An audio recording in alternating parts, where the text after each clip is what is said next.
What's up, guys? I'm Uncle Freedom, coming to you on a glorious and well-deserved day off yet again. How's it going? First things first, like, subscribe, share, tell a friend. That's how we push out more of this amazing content. At least I think it's amazing, and I appreciate your support to the masses, because every time you like, subscribe, and share, it tells another person like you that I exist, and that's awesome.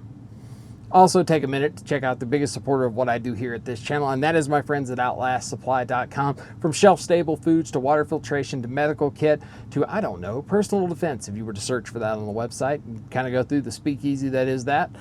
They're awesome folks. They're amazing people, true supporters of the Second Amendment, and I highly recommend those guys. They are fan-freaking-tastic. You can find me at violentalgebra.com. That is my website. Feel free to reach out over there if you got questions, or if you're just hunting for things like my range day rundowns, right? They're all there. Yeah. Let's get into this. We're going to talk about something I've mentioned in the video that people have been like, what? So, defensive-minded, prepared Americans, right? We are all about them pew-pews, right? So, all firearms are safe. Clear, I'm in the safe area of my home, which I maintenance work on firearms. I don't sell anything YouTube. Nobody's getting got through the internet. This is educational content only, right? So, that is a part of our system, right? But I talk about we need things that exist between a harsh word and a firearm, right? And I am a big proponent of something like Palm. This is excellent pepper spray, pretty spicy stuff. It will absolutely season the air the bad guy is breathing, and that weaponized food condiment's going to go a long way. It's pretty awesome. So that is one solution, right? That can work, but it doesn't work on everybody. We need another option, right? And I have been deep diving the world of other freaking options. And I have always subscribed to something known as a BOGA. And a BOGA simply stands for back off, get away. The K-Bar TDI is a good example of a BOGA. The K-Bar Last Ditch is a great example of a BOGA. The Gambler's Derringer is a BOGA, right? These are things that we would use in close contact. We are bad breath distance, touching another human being. They can touch us, we can touch them, and sometimes gun coming out is a bad idea, right? Maybe you can't get to it because you're tied up.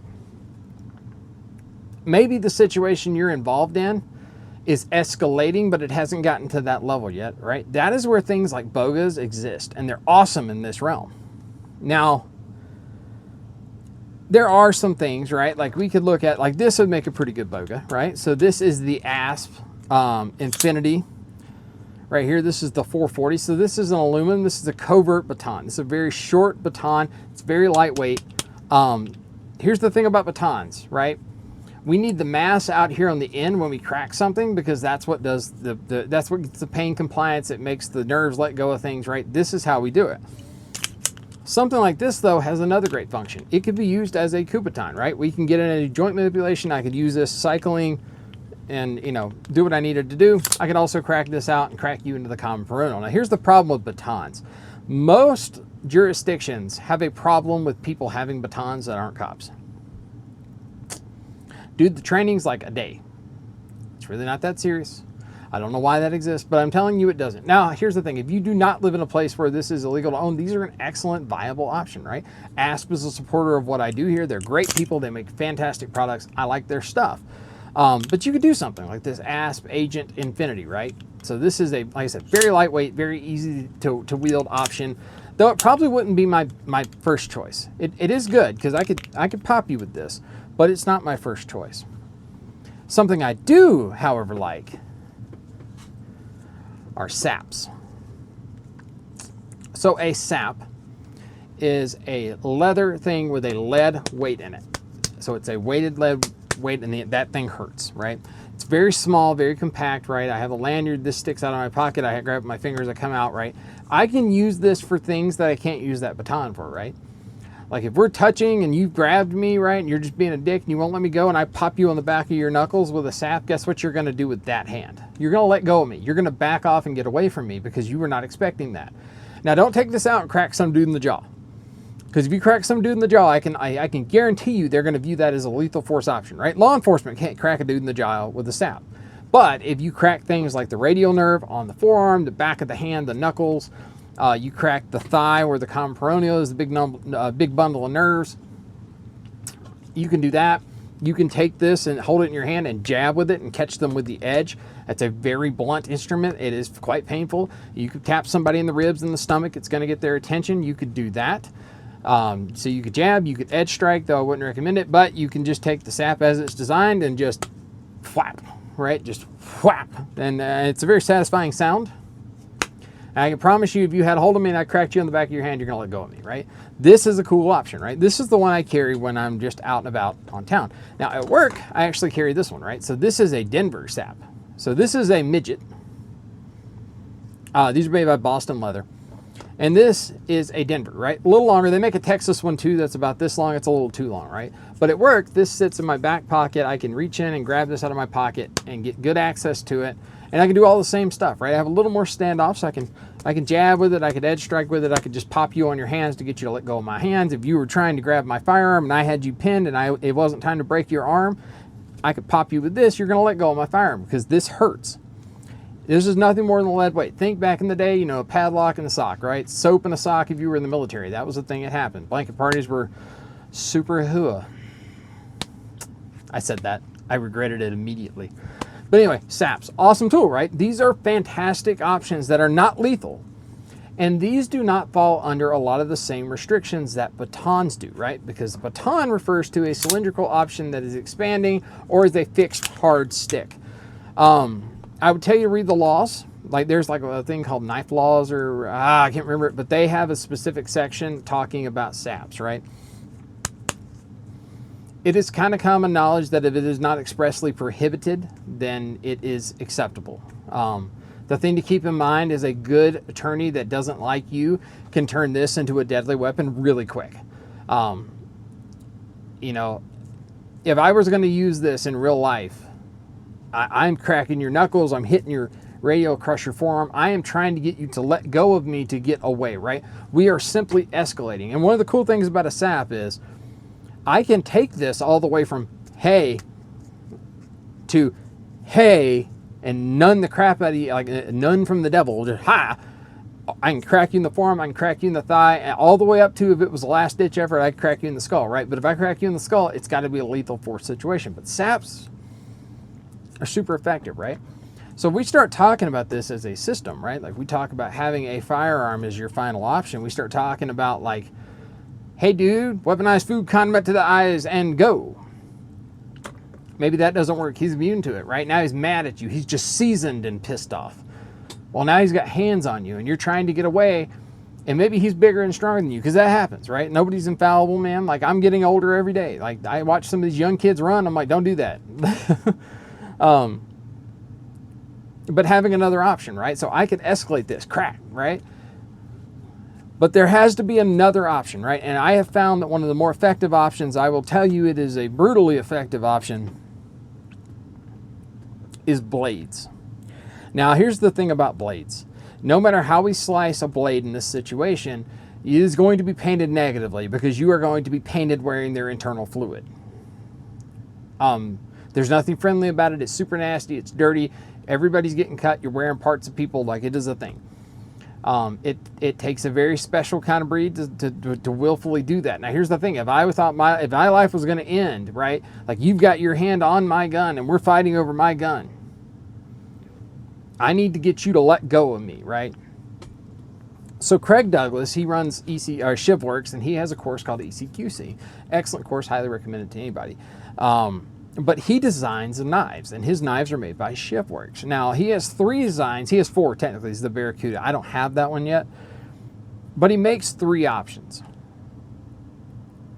Now, the thing I would say about knives, and this is something you need to keep in mind, is blades are absolute king of close quarter combat. They just are, man. Like, blades are the scariest thing on the planet to see come out. They just are, man. But the thing that people have a misunderstanding about is you do not need to be a Kali master to run a knife in a defensive encounter and actually successfully defend yourself. You don't actually need to do that. What you need, though, is you need a base level of some kind of a martial art, right? Whether that is, I've told this before, I was a boxer, right? I was a boxer and then I got into Muay Thai.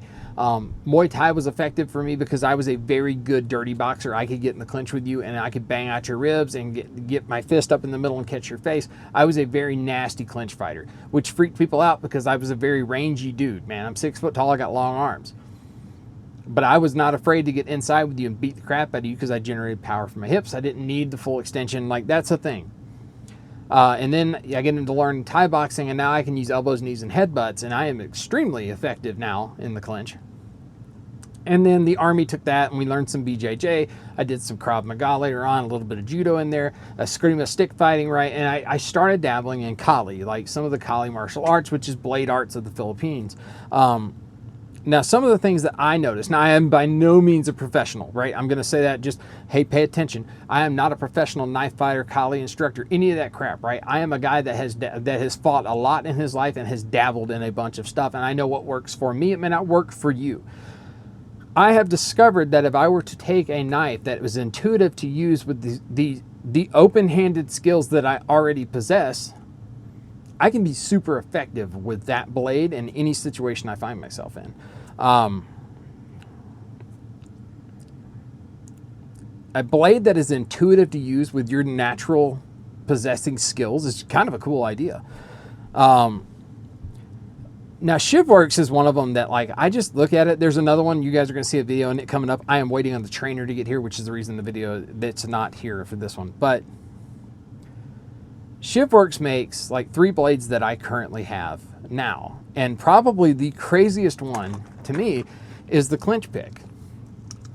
So the clinch pick is designed to ride forward of the hips, literally by your front belt loop on your offhand side, on top of your belt with the strap going around your belt, and it sits like this.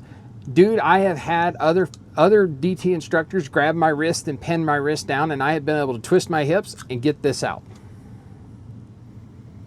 Even if you're pinning my wrist, I can come all underneath your wrist, and I can start jacking some stuff up, man. You ain't gonna like it, you're gonna let go, right? You're gonna BOGA, you're gonna back off, get away. It's awesome. And part of that is the way he designed these things, right? So I had this egg-shaped handle, right? It kind of feels, I have big hands. It fills the hand. I get a good grip on it. And the edge, you'll notice on this, the edge is reversed, right? So they have a double-edge version. I do not have that because I do not find myself needing it. But the blade is backwards. But what that means is when I draw it out, it's in an intuitive area to do that. Not only that, because of the design, if I were to hit with it, I can use all my back muscles to rip that thing forward. You can use your imagination as to what happens to things that are in front of that, right? So he kind of does the reverse blade. He does these pull the dots, very simplistic designs, but they're awesome. So I have that one. The other one I have is the El Nino. The El Nino is a punch dagger. Now it is asymmetric. So you will notice here, I actually have a better grip with these 3 fingers. So it doesn't tend to roll or rock in my hand when I am using it. It's very sharp, very nice blade. Good thick blade stock, good sculpted hands, very easy to hold on to. Now, all of the stuff that you get from him comes with his standard holsters, right? Same thing, this guy, we see the standard holster that you get. Now, there is a company that makes them, and it is Henry Holsters. You guys have seen a Henry holster in one of the videos. That is coming up in another one, a full review of that holster, because that holster is also incredibly badass.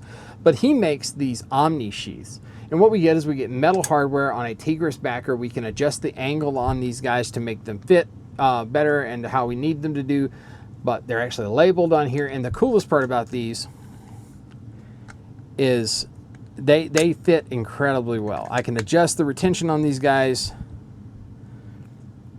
It's pretty awesome. Which brings me to one of the coolest parts about Shiv Works. Oh yeah, and then the final one, and that is the Disciple, right? The Disciple is a much bigger blade, much fuller handle. Again, I have that reversed edge, meant to be carried in very much the same way, or drawn from appendix, right? I can do some nasty stuff with this guy. Again, because my natural fighting style lends itself to me being able to intuitively use that in what I'm doing already, which is kind of the point. Now, I know somebody's going to chime up that they have their pocket knife that is their defensive knife. And what I would ask you very seriously is, do you have a trainer of that pocket knife, right? Like I have a Kershaw Emerson trainer that mimics my 06 20 or my ETAC. I have a CQC7 trainer. I have an Endura 4 trainer. And a trainer is an inert form of your stuff, right? So we looked at the clinch pick. We have the Simunitions blue. Pull it out, right? And I have this aluminum blade that is just completely dull. This is nothing more than the shape of the blade, and it has a holster in which it goes in so that I can practice getting good reps and manipulating it, holding on to it, draw, whatever. Like I had him pin, when I had him pin my hands, I came underneath here to prove my point. When he stuck his hand in, I got him right here and I ripped across his body because I could do that with this, right? Again, inert, right? So I am learning handling and manipulation of this in a way that I would normally not be able to do. I can be very confident and comfortable in what I am doing. You know, if they had to pull in, I come across the back, I do what I needed to do. I can work on all that. Now, this is not made for live action sparring where you're tapping your buddy with this, because this, again, is metal. They have rubber ones on their website as well for the actual contact stuff. Same stuff we'd use a blue gun or a simunitions gun for. You can use that. This is really good for learning the manipulation skills, handling how to manipulate this, move it, and like touch drilling your partner, right? He's got your arm. Okay, I could get you here, I get you here, I get you here. I'd cut all this open, right? Trainers are important. Now, what's so cool is not only can you get these Omni sheaths, and I have the live blade here, right? These all can be bought as a package. So there's my trainer for the El Nino, right? Here's the cool part. My El Nino fits in this holster. Now, you may not think that's a big deal, but you have to think, this is like shaved down and pointed really well, right? This is literally like one thickness. And it's literally made for me to have this. And like if your buddy would, you know, you come in and you could tap the heavy bag, get used to that contact where it's going to hit, because you need to know how these things feel in your hand when you hit something, okay? So that's the punch dagger. Punch daggers are a great thing for a war belt or on side of a plate carrier. The clinch pick is the option for everyday carry for me. I really like it.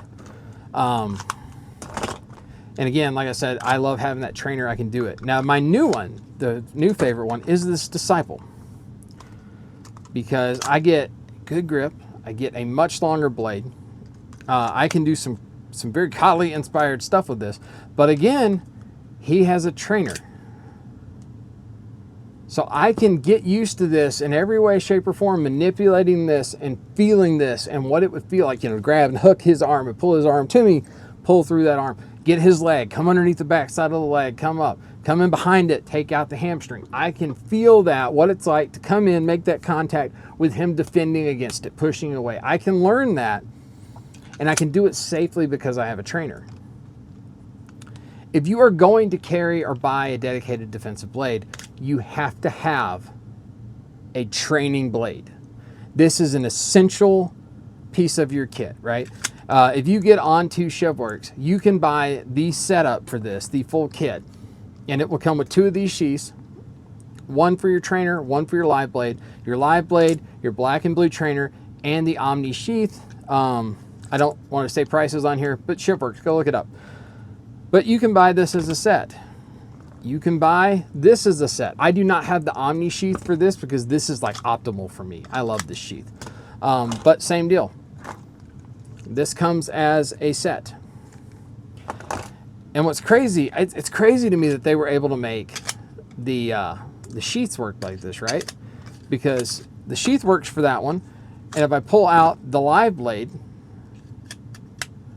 perfectly locked in, right? But if I take the live blade normal Kydex sheath, it doesn't even go in, because again, you have a thinner tip on it. So I am a fan. The guy's program is fantastic. His blade designs are fantastic. These are purpose-driven tools for one thing and one thing only. I mean, I suppose you could use it as an EDC knife. But let's be real, this has got a job. And its job is to make the bad thing that's trying to hurt and kill you, and you can't get to your other thing that puts holes in things at distance. Or maybe your situational awareness sucked and it's just your time to shine, baby. These are made for one job and one job only. And they are very, very, very purpose-driven and designed to do it.